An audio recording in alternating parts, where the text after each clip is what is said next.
tous, bonsoir selon le coin du monde où vous vous trouvez. Bienvenue à une autre édition de notre émission à questions ouvertes.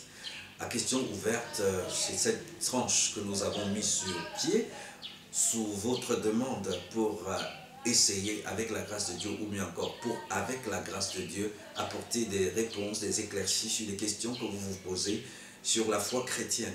Vous savez, lorsqu'il y a du doute, lorsque les concepts sont mal compris, cela entraîne automatiquement une foi erronée. Et une foi erronée entraîne à une vie chrétienne instable, une vie chrétienne insatisfaite, une vie chrétienne qui n'est ni victorieuse ni fructueuse. C'est pour cela que nous prenons ce temps de vous apporter, de vous proposer des réponses aux différentes questions que vous posez.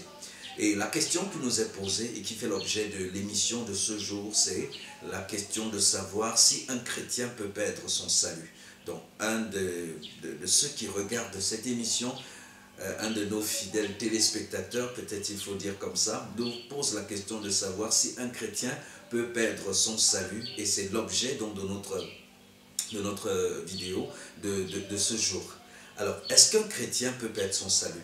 Je dois commencer par préciser pourquoi nous répondons à cette question. Nous savons que c'est une question qui a fait couler beaucoup d'encre et de salive dans l'environnement chrétien et qui continue de faire couler beaucoup d'encre et de salive. Certains sont arrivés à la conclusion que personne ne peut apporter une réponse à cette question, chacun est obligé de se faire sa propre réponse, mais je crois qu'accepter une telle conclusion, c'est faire de Dieu l'auteur de la confusion.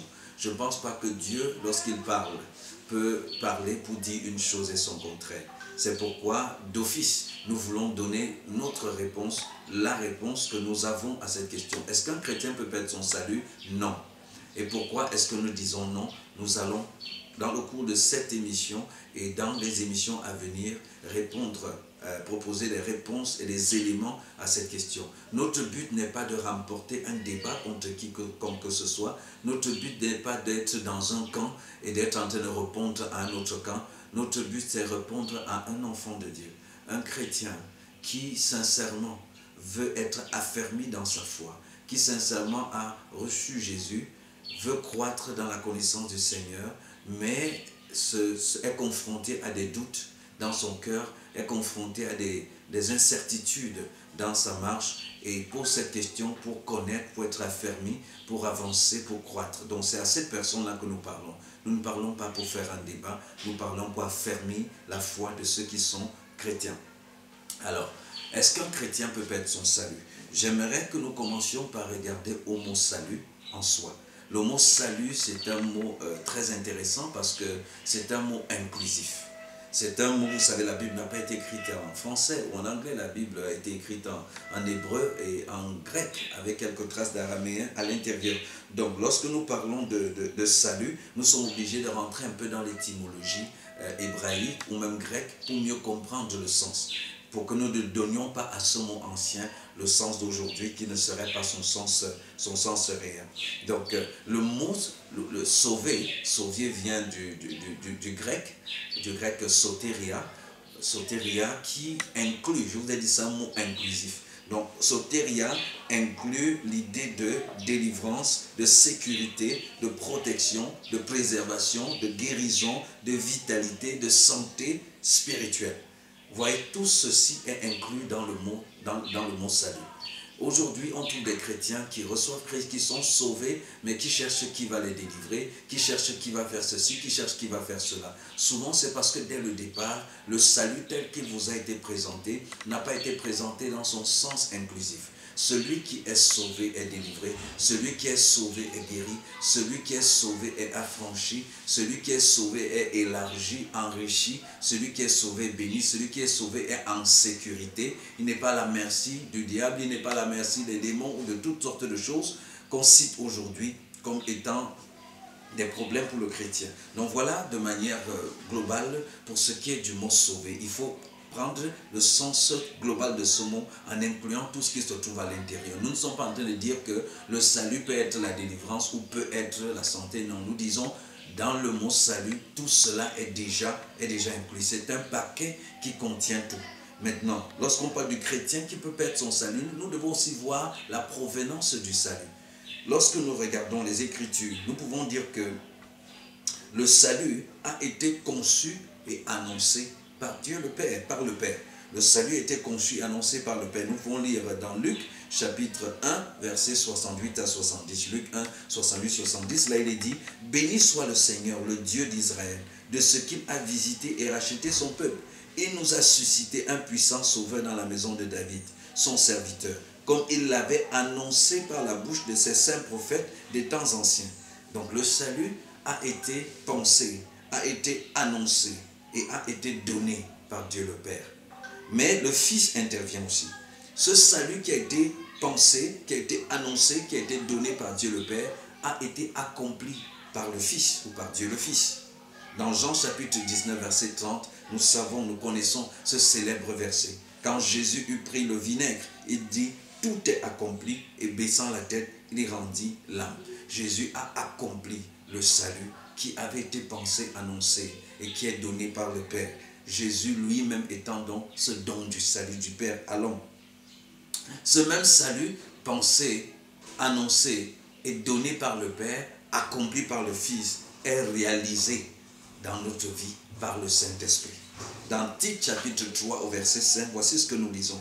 Il nous a sauvés, non à cause des œuvres de justice que nous aurions faites, mais selon sa miséricorde, par le bain de la génération et le renouvellement du Saint-Esprit. Oui, le Saint-Esprit est celui qui réalise, qui établit, qui manifeste ce salut dans notre vie. Vous voyez que toutes les trois personnes de la divinité, le Père, le Fils et le Saint-Esprit, ont participé à l'œuvre du salut. Le Père l'a donné à l'humanité, le Fils l'a accompli pour l'humanité et le Saint-Esprit le réalise à l'intérieur de l'homme qui a cru, à l'intérieur du croyant en particulier. Donc voilà de manière globale le sens du salut et ce qu'on peut appeler maintenant la provenance du salut.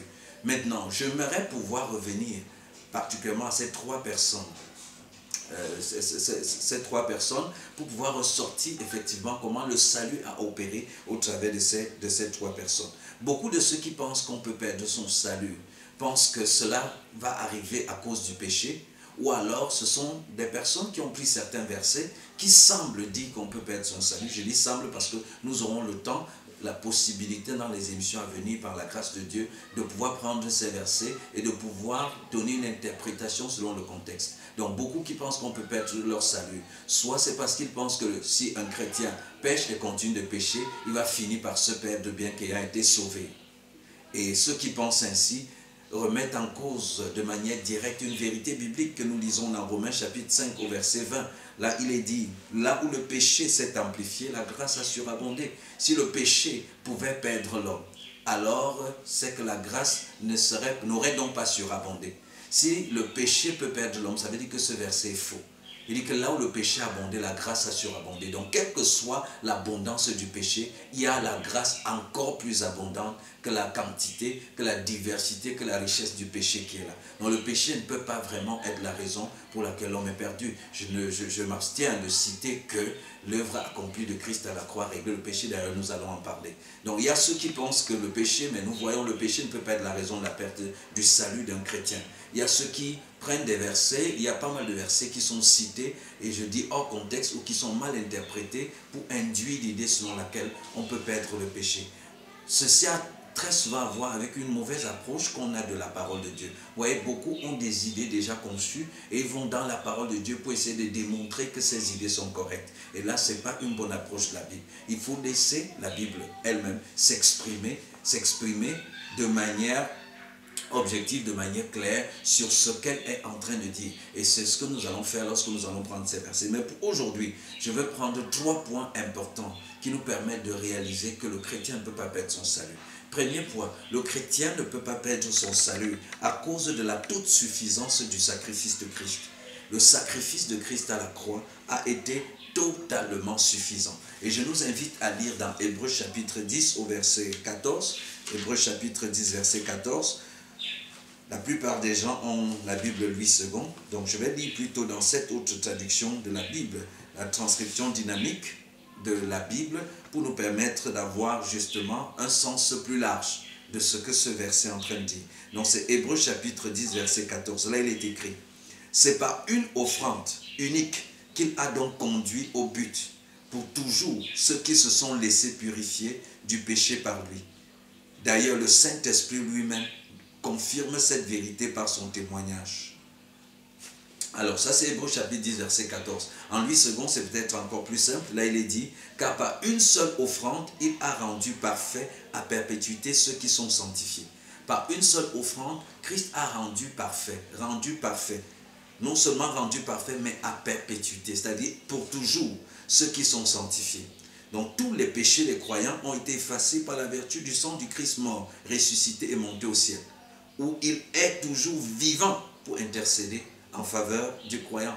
Non seulement son œuvre à la croix a réglé totalement et éternellement, à perpétuité, pour toujours, la question du péché, mais Jésus-Christ même reste vivant au ciel où il est. Il est toujours vivant pour intercéder en faveur des saints.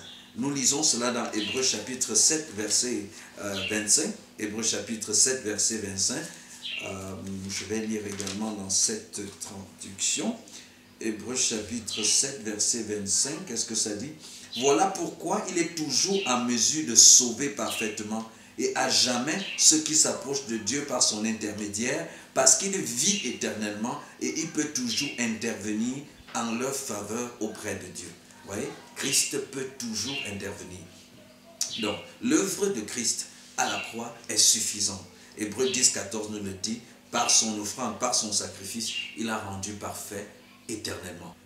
Donc, il est clair que par une seule offrande, il a rendu parfait à perpétuité ceux qui sont sanctifiés. Alors si tu es chrétien, si tu as reçu l'évangile, si tu as reçu Jésus-Christ comme ton Seigneur et ton Sauveur personnel, il faut que tu saches que tu as été rendu parfait. Tu as été rendu parfait et cela pour toujours par l'offrande de Jésus-Christ. Tu es parfait pour toujours à cause de l'offrande de Jésus-Christ à la croix. Et non seulement cela, Jésus-Christ est vivant et se tient continuellement en présence du Père, à ta place, en ta faveur, comme te représentant. Mais nous pouvons aussi dire que le Seigneur Jésus est lui-même qui nous affermit, ou Dieu lui-même est celui qui va nous affermir jusqu'au bout. La Bible nous dit que celui qui a commencé cette bonne œuvre en nous est fidèle pour l'amener à la perfection. Et j'aimerais que nous lisions 1 Corinthiens chapitre 1 verset 8. 1 Corinthiens chapitre 1 verset 8. C'est important, particulièrement lorsqu'on traite de ce sujet, de lire les versets bibliques. On aurait pu juste les citer passés, mais c'est bien de les lire. Alors 1 Corinthiens chapitre 1 au verset 8, il est dit, « Lui-même d'ailleurs vous donnera force et persévérance jusqu'au bout. Il se portera garant pour vous. Vous n'aurez alors à redouter ni accusation, ni reproche au jour de son retour. » Vous n'avez pas à redouter accusation ou reproche au jour du retour du Seigneur. Rien à redouter. Si vous êtes fils de Dieu, si vous avez reçu l'évangile de Jésus-Christ, la Bible déclare ici dans 1 Corinthiens chapitre 1 au verset 8 que lui-même vous donnera force et persévérance jusqu'au bout. N'ayez pas peur de ne pas tenir jusqu'au bout. Jésus lui-même, Dieu lui-même vous donne la force et la persévérance nécessaires. Il se porte garant pour vous. Il se porte garant pour vous.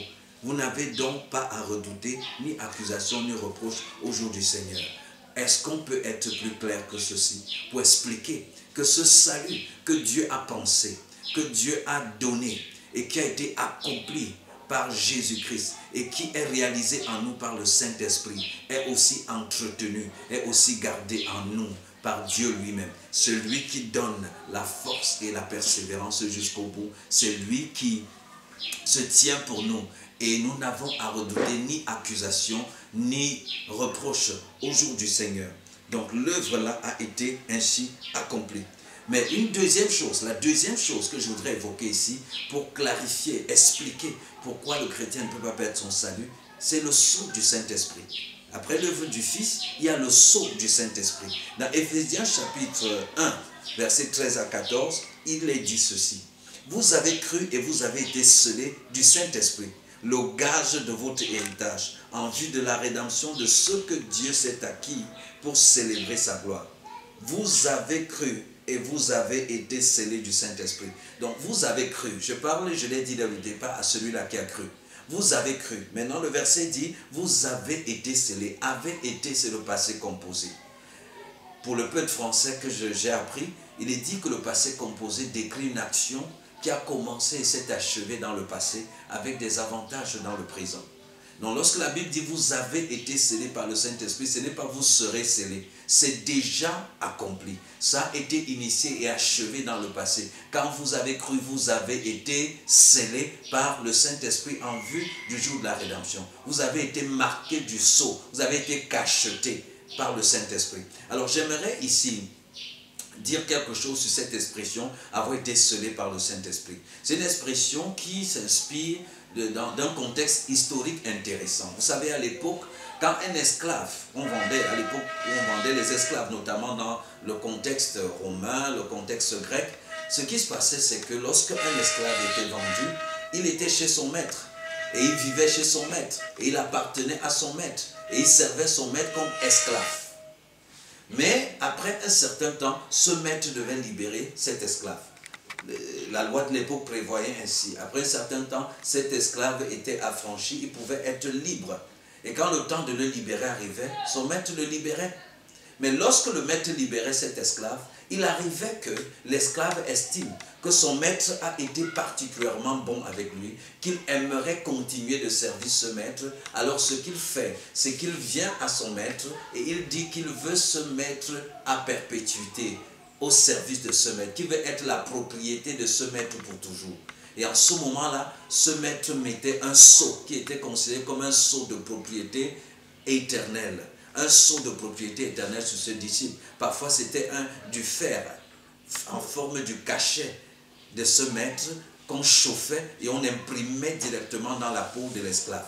Il y avait différentes manières de faire selon les cultures à l'époque. Mais toujours est-il que ce sceau était placé sur la personne. Et c'était placé de telle manière que même si un jour cet esclave décidait de changer d'avis et il s'enfuyait du canton de son maître, s'il était attrapé par d'autres personnes quelque part, à partir du sceau qui était sur lui, on pouvait savoir à quel maître il appartenait et on allait le ramener chez son maître.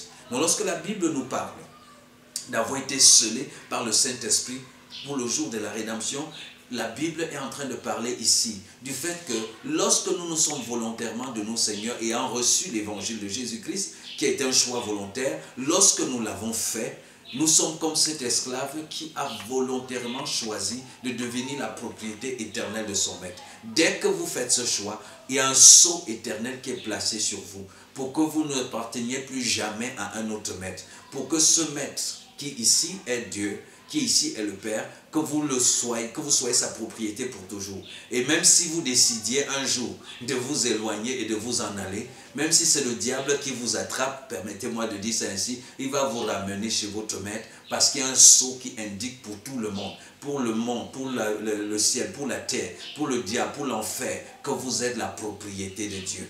Je suis la propriété de Dieu. Donc ce sceau du Saint-Esprit est une garantie, une certitude, une certitude que nous ne pouvons pas être perdus après avoir été sauvés. C'est si Dieu prend la peine de mettre déjà le sceau de son esprit, c'est qu'il est convaincu lui-même qu'il n'y a rien devant qui pourra vous arracher de ce salut éternel qu'il vous a accordé. Alors, la troisième chose que je voudrais évoquer pour la question du salut et pour démontrer qu'un chrétien ne peut pas perdre son salut, pour encourager, pour affermir la foi de celui qui est chrétien et qui a des doutes, qui a des incertitudes par rapport à son salut, c'est la puissance et la fidélité de Dieu. Nous avons dit le Fils, nous avons montré ce que le Fils a fait et qui garantit qu'on ne peut pas perdre son salut. Nous avons montré le sceau du Saint-Esprit. Nous voulons aussi dire que la puissance et la fidélité même de Dieu établit le fait qu'un chrétien ne pourrait pas perdre son salut. En d'autres termes, pour qu'un chrétien perde son salut, il faut que Dieu cesse d'être puissant et que Dieu perde sa fidélité. Dans Romains chapitre 11, verset 29, la Bible nous démontre, l'apôtre Paul nous démontre que les dons gratuits et l'appel de Dieu sont irrévocables. Dieu ne se répand pas de son don ni de son appel. Le salut est-il un don? Oui, nous le savons. Éphésiens chapitre 2, verset 8 à 9 nous dit « Car vous êtes sauvés par la grâce au moyen de la foi. Cela ne vient pas de vous, c'est le don de Dieu. » Donc le salut est un don. Et ce n'est point par les œuvres afin que personne ne se glorifie. Donc ces versets établissent que le salut est un don. Et si le salut est un don, Romains 11, vers 9 nous établit aussi que Dieu ne se répand pas de ses dons ni de son appel. En d'autres termes, Dieu ne pourrait donc pas se repentir du don du salut qu'il a donné à un homme et que l'homme a reçu. S'il le faisait, il serait en train de se contredire et de se compromettre. Donc non seulement le Seigneur est l'auteur de la foi, mais il l'amène à la perfection aussi. Hébreux chapitre 12, verset 2. Il est l'auteur et le perfectionneur de notre foi. Jésus est l'auteur et le perfectionneur. Donc c'est lui qui nous donne le salut, mais c'est lui aussi qui va rendre ce salut parfait, qui va conduire ce salut à sa pleine maturité. Ce n'est pas pour nous. Ce n'est pas nous qui le faisons. Comme le disait le passage, comme le dit le passage que je viens de citer, Ephésiens 2, 8, 9, il dit, cela ne dépend pas de vous. Ce n'est point par les œuvres afin que personne ne se glorifie. Il dit, cela ne vient pas de vous. Le salut ne vient pas de vous. L'entretenir ne vient pas de vous. Le garder jusqu'à la fin ne vient pas de vous. C'est l'œuvre de Dieu afin que personne ne se glorifie. Ces versets sont clairs. Lorsque nous sommes sauvés, il y a un élément qu'il faut prendre en compte. La puissance de Dieu qui en réalité change notre nature. Et ça, c'est peut-être l'élément sur lequel qui personnellement me rassure le plus. Être sauvé a à voir avec un changement de nature. C'est un peu comme si vous aviez une nature de chien au départ. Et puis par un acte miraculeux de la puissance de Dieu, vous acquérez une nature d'homme. Au départ, on a une nature de pécheur. C'est-à-dire qu'on a comme un tyran qui habite en nous, qui s'appelle Monsieur Péché, qui nous contraint à produire les actes du péché. Mais quand on est sauvé, quand on reçoit l'évangile, la régénération signifie que la nature de Dieu, c'est-à-dire la conformité à la pensée de Dieu, la nature de Dieu, c'est-à-dire la justice, devient notre nouvelle nature. C'est pourquoi la Bible dit que nous devenons participants de la nature de Dieu. La nature de Dieu qui est la justice devient notre propre nature. Certains disent que non, si on dit aux gens qui sont déjà sauvés, ils vont pécher, ils vont beaucoup pécher. C'est parce qu'on ne comprend pas que dans le salut, il y a un changement de nature. Personne ne peut être réellement sauvé et s'engager librement et joyeusement dans une vie de péché. Parce que la nouvelle nature qui est en lui inspire des choses qui sont conformes à cette nouvelle nature. Et les choses qui sont conformes à cette nouvelle nature, c'est la justice, c'est la sainteté. C'est ça le fruit de cette nouvelle nature. On ne dit pas que celui qui est sauvé ne peut pas pécher, mais il ne peut pas faire du péché une vie à laquelle il prend plaisir, une vie normale, une vie, une vie normale. Non, sa nature ne peut pas intégrer ou accepter cela. Donc ça c'est très très important. Et 2 Corinthiens 5:17 nous le dit, si quelqu'un est en Christ, il est une nouvelle création. Nouvelle création veut dire une création qui n'a pas existé auparavant. C'est une nouvelle personne avec une nouvelle nature. Une nature qui prend plaisir à la volonté de Dieu. Donc ça c'est un acte surnaturel de Dieu. Le chrétien peut tomber dans le péché, ça c'est sûr. Mais le chrétien qui tombe même dans le péché, s'il meurt dans le péché, ne perd pas son salut. Parce que Romains 8, verset 33 nous dit que qui accusera les élus devant Dieu? Jean révèle que Satan les accuse devant notre Dieu jour et nuit. Mais que si quelqu'un a péché, nous avons un avocat auprès du Père, Jésus-Christ le juste. C'est ce que nous dit 1 Jean chapitre 2, verset 1. Il dit, si nous avons péché, si quelqu'un a péché, il ne dit pas qu'il aille pleurer, qu'il aille se suicider, ou bien qu'il sache qu'il n'ira plus au ciel, ou alors qu'il n'est plus sauvé, non. Il dit que si on a péché, qu'il faut savoir. Le mot savoir ici, c'est le mot aido en grec qui veut dire vivre dans la conscience, avoir la conscience, réaliser. Il faut savoir, il faut réaliser que nous avons un avocat devant Dieu, qui est Jésus le juste, qui s'est lui-même donné en rançon pour nous. Donc s'il arrive que, étant chrétien, je pêche, le péché n'est pas une source de perdition, n'est pas une raison de perdition pour le chrétien. Parce que pour le chrétien, il a un avocat devant Dieu. Jésus le juste qui s'est lui-même donné en rançon. En d'autres termes, pour le chrétien, ses péchés passés, présents et futurs sont déjà pris en compte, sont déjà pris en charge par l'œuvre accomplie de Christ à la croix, par la présence vivante et permanente de Christ en tant qu'intercesseur devant Dieu, en tant qu'avocat devant Dieu, et qui est là rappelant, présentant, brandissant la rançon qui a été déjà payée pour tous les péchés que le chrétien peut commettre. Donc voilà un ensemble d'éléments qui peuvent nous permettre de répondre simplement à cette question. Le chrétien peut-il perdre son salut? Je vous dis d'office qu'il y a tellement d'éléments qu'on peut introduire. Je prendrai par exemple Jésus-Christ. Dans l'évangile de Jean, il est en train de parler et il dit que ses brebis entendent sa voix et que ses brebis le suivent. Et qu'elles ne périront jamais parce que lui, il leur donne la vie éternelle. Elles ne périront jamais parce que lui, il leur donne la vie éternelle. Il ne dit pas qu'elles ne périront jamais parce qu'elles vont faire tellement d'efforts. Non, la raison pour laquelle les brebis du Seigneur ne vont pas périr, c'est parce que le Seigneur lui-même leur donne une vie qui ne peut jamais finir. S'il est possible d'être sauvé et d'être perdu après, ça veut dire que lorsqu'on est sauvé, on ne reçoit pas la vie éternelle. La Bible établit dans 1 Jean chapitre 5, à partir du verset 11, que voici ce témoignage, c'est que Dieu nous a donné, passé composé, Dieu nous a donné la vie éternelle. Et cette vie est en son Fils. Celui qui a le Fils de Dieu a la vie. Celui qui n'a pas le Fils de Dieu n'a pas la vie éternelle. Et Jean dit, ceci je l'ai écrit afin que vous sachiez que vous avez la vie éternelle, vous qui croyez au nom du Fils de Dieu. Donc si tu as cru au nom du Fils de Dieu, si tu as cru en Jésus, tu as la vie éternelle. Pas que tu auras, tu as la vie éternelle. Et si tu as la vie éternelle, quand est-ce que la vie éternelle va finir? Quand est-ce que la vie éternelle va mourir? Pour que tu puisses perdre ton salut, il faut qu'il soit possible que la vie éternelle cesse d'être éternelle. Or la vie éternelle, par définition, par essence, est éternelle. Alors si elle est éternelle, alors tu ne peux pas perdre ton salut. C'est impossible. Donc Jésus dit, mes brebis, je leur donne la vie éternelle, ne périront jamais. Jésus ne peut pas mentir. Jésus n'est pas impuissant. Quand Jésus dit, c'est les conscients que tu vas rencontrer des péchés dans ta vie. Quand il dit, c'est les conscients que parfois les choses vont être tellement difficiles que tu peux te retrouver en train de faire ce qui n'est pas conforme à ta foi. Jésus étant conscient du diable, de la chair, du monde, de tous les obstacles que tu vas rencontrer dans ta marche chrétienne, de toutes les tentations, même à celles auxquelles tu vas céder, il dit quand même que tu ne périras pas parce que c'est lui qui te donne la vie éternelle. Et comme nous l'avons démontré, c'est lui qui préserve cette vie, c'est lui qui conduit ce salut à la maturation.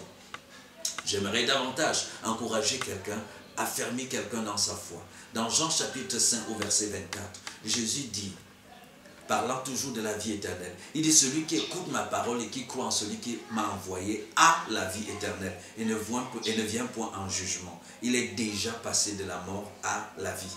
Donc, il dit, celui qui écoute ma parole et qui croit en celui qui m'a envoyé a la vie éternelle. Si tu crois en Jésus, tu as. Pas que tu auras, c'est au présent. Tu as la vie éternelle. Pendant que je parle, j'aimerais que tu puisses te dire à toi-même, j'ai la vie éternelle. Alors si tu as la vie éternelle, il dit une telle personne ne vient point en jugement. Ici, il parle du jugement des pécheurs, du jugement qui va séparer ceux qui ont cru et ceux qui n'ont pas cru. Il dit que qui vont séparer le méchant du bon. Et il dit que tu ne viens pas en jugement. Tu n'as plus besoin d'être jugé en ce moment-là. Pourquoi? Il dit parce que tu es déjà passé de la mort à la vie.